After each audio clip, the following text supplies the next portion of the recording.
Okay, just watched The Black Phone 2. Here's my quick review. Pretty good. Cool movie for sure, although I don't think that this needed to be made in the first place. Don't think that first film needed a sequel, but there are enough interesting ideas going on here that it was sort of earned. There are some bumps in the story for sure, and I think the main flaw is how long this film is. It comes in just under 2 hours and definitely should have been a 90-minute film flat.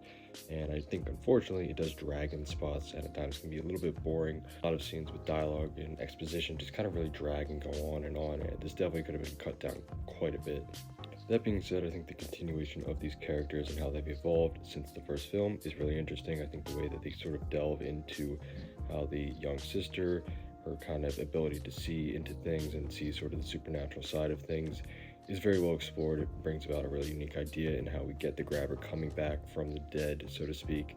And also, I think the exploration of that, how it stems from her mother, there's a lot of interesting twists and turns that are kind of brought about, and some just unique exploration of this story.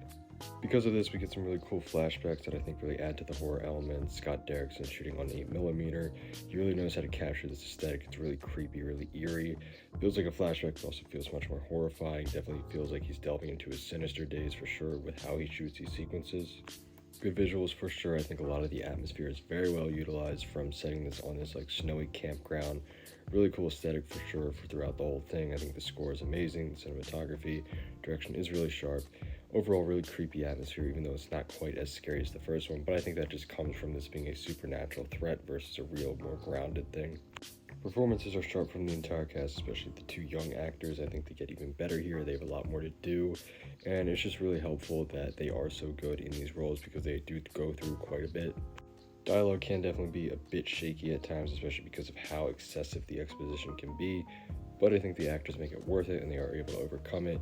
Also, though, huge highlight, of course, is Ethan Hawke as the grabber, who honestly, after this film, I kind of see as a horror icon. I love his look, love the whole stuff with like the ice skating. It's so cool. Such a great, creepy performance. The look of it all, fantastic.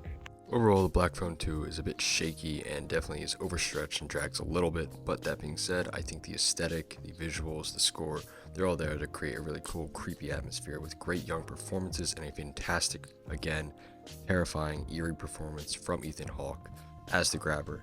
Makes a great horror icon. Still enjoy this even though I don't think this film needed to be made.